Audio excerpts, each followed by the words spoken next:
guys, it's Glenn from glenscarcollection.com, and today we're going to talk about why you need to go to Monterey Car Week. This is my guide to Monterey Car Week. All the footage that you're going to see I filmed when I went out there for the first time. Let's hit it.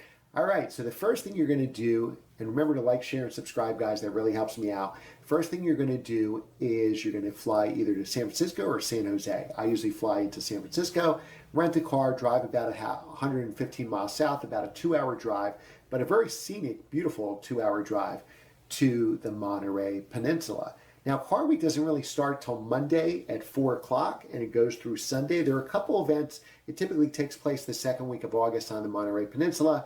The average temperature out there is gorgeous. It's about 65 degrees. I think next week it's going to be about 69 degrees. So Monday morning, you'll be looking for something to do. Either check out the Monterey Aquarium or do this 17-mile drive. Now, this you have to pay $10.75. I think it was $10 when I went in 2019. And you get to drive this beautiful 17-mile drive around the peninsula, and it's really gorgeous. There's places to pull off, take pictures, bring your binoculars. Now on 17-mile drive, but further down is this, Pebble Beach. And this is where Car Week will end. This is the signature event, very expensive, too expensive for me to attend, but that'll be the following Sunday. So it's really 6 days, Monterey Car Week, starting on Monday, so fly in the Sunday before, and you'll be starting 4 o'clock on Monday. Take 17-mile drive Monday morning, and also make sure sometime during that week, maybe on Monday, go see this. That's the Bixby Bridge. You see that in almost every car commercial. It's this beautiful bridge on the Pacific Coast Highway near Big Sur. We're going to go over it now. Now, you're only on this bridge a couple of seconds. And before you say, I want to rent some kind of sports car or exotic, there's a million tourists that necessarily aren't here for Car Week. And you're going to be going 20 miles an hour in traffic on Pacific Coast Highway, especially as you approach this bridge. Parking area is very small. Everybody has RVs or these big SUVs that they're traveling in. So it's almost like being in New York City traffic rather than going fast over the bridge. Very narrow bridge when you drive over it, and it's a small bridge. You're only over a couple seconds, but definitely worth doing whether you're here for Car Week or not. If you go to Monterey at any other time, you should definitely do the Pacific Coast Highway and pick out that bridge heading out to Big Sur. Nice places to eat lunch there or to have brunch. So it's definitely a must-do. I would go earlier in the morning. There'll be less traffic. You see Bixby Bridge, one of the biggest attractions, and there's only maybe about 30 parking spaces for a couple hundred cars. So let's hit the gas and drive further down. It's really just gorgeous doing this drive. It's not that. It's definitely driving distance from Monterey, not too far. There will be a lot of cars on the road, but the scenic will be epic. Totally different than the Jersey Shore for sure, but gorgeous nonetheless. Then Monterey Car Week starts now, 4 o'clock on Monday Pacific time is essentially the first day. This is like a kickoff party. It's free to attend. You just have to register beforehand. So I'm bringing my family. The tickets are free, but obviously it's limited how many people they could have at the event. This is footage from 2019. There were probably 500 Porsches there. They even closed the street down to fit even more Porsches. They usually unveil some kind of project car they were working on. Last year they unveiled a 993 that they made kind of a wide body and putting turbos on, very similar to my 993 Turbo, even the same color. So check it out. If you have a Porsche, you can be in the show. Like this Speedster here, just register beforehand. If you're a tourist like me and renting an SUV, you'll probably have to park about a half a mile away, so get there early. You'll see tons of 356s. It almost seems like this is the most popular car out there. You're also invited inside the showroom as well. They had a collection of 993s in beautiful colors. You had Guards Red, you have Arena Red, you have Riviera Blue here, and definitely something to see for sure. They do serve limited hors d'oeuvres and drinks, but don't count on that. So don't come here hungry and go out to eat afterwards. And again, this starts at 4 o'clock Pacific time. That's definitely a must-do. And then sometime during maybe Wednesday, you should go to Laguna Seca. You've seen it on TV. You've played it on your favorite video games. Listen to the beautiful music from these cars. But it is some sight to see in person. It's a gorgeous track. Now, one thing I have to warn you, and I found out the hard way, this is inland, so it's not on the coast, so the temperature's about, if it's 65 at Monterey, it's probably 85 here, so bring sunscreen and a ton of water, because there's really no shade. Listen to the beautiful music that these cars make. But it's definitely worth going. Obviously, you have to pay to go here. It could be kind of expensive, but you should definitely see Laguna Seca Blue. I'm sorry, Laguna Seca Blue. My test for 46 centimeters or less. You should definitely see the Laguna Seca racetrack. It is definitely worth it.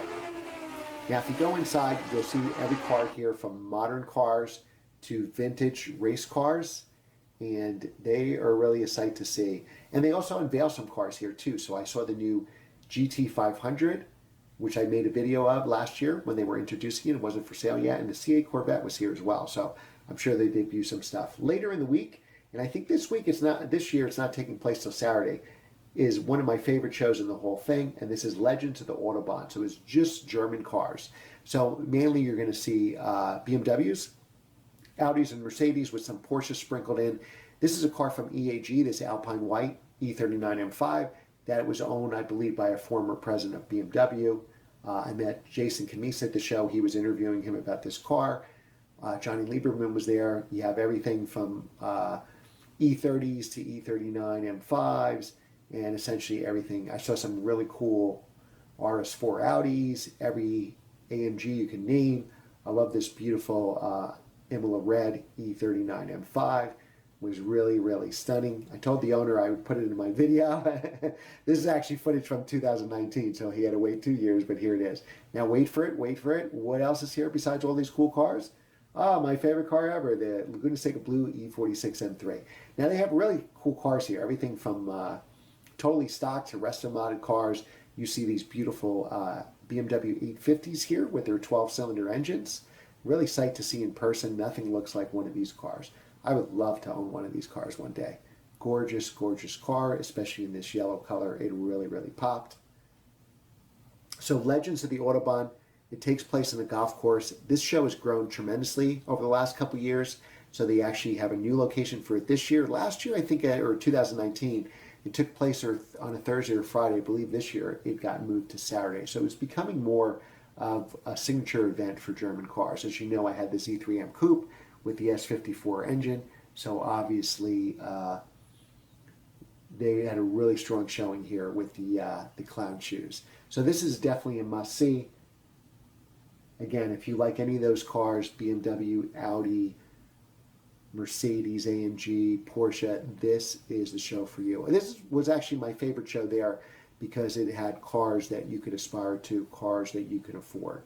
There's also a Porsche Renworks event that I want to go to that I didn't go to last year because it was opposite this. And then starting on Thursday, you're going to have a lot of auctions, but there's events in between, like this McLaren event.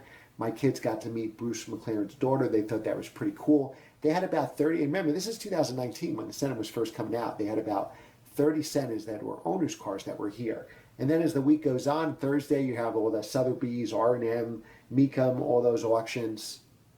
So definitely check them out. This one took place in downtown Monterey. And then Saturday is the Italian Concorso. Now this is an expensive event. If you buy your ticket ahead of time, I think it's $195. If you buy it the day of the show, it's like $250.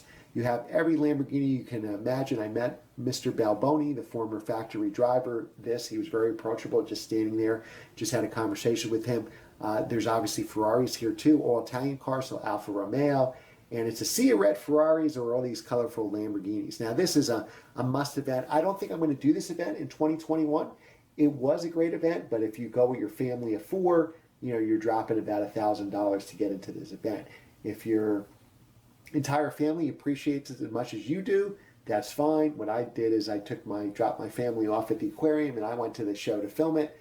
And you definitely need to see this show once because it's unbelievable. It takes place on a golf course and there's probably 500 Lamborghinis and 500 Ferraris. It can certainly take you, and some Alfa Romeos and Panteras and other Italian cars sprinkled in. It probably would take you most of the day to see the show, so take your time. You can definitely spend a day here. They serve, food, regular, hot dog, hamburgers, that kind of stuff at these events. So nothing fancy or anything like that. Now, of course, I wasn't mentioning the Quail. The Quail will cost you about $1,000 a ticket if you can get in. I heard VIP passes this year because they didn't have it last year, and it might be limited capacity this year. It could cost you $10,000. That's up to you. If it's worth it, that's where the who's who will be in the Quail. That takes place during the week. There's a lot of test drives. We did Alfa Romeo test drives of the Quadrifoglio, Giulia Quadrifoglio, and the Stelvio along the roads near the Pacific Coast Highway. It took place at a winery so that you could drive. As long as you didn't drink wine yet, you can drive these cars at pretty good speeds with somebody in the car with you up and down in the area, and great driving roads. So again, if you can get to Pebble Beach and pay the big money to get there, I wasn't able to afford to do that, but I had a great time, and that's your guide to Monterey Car Week.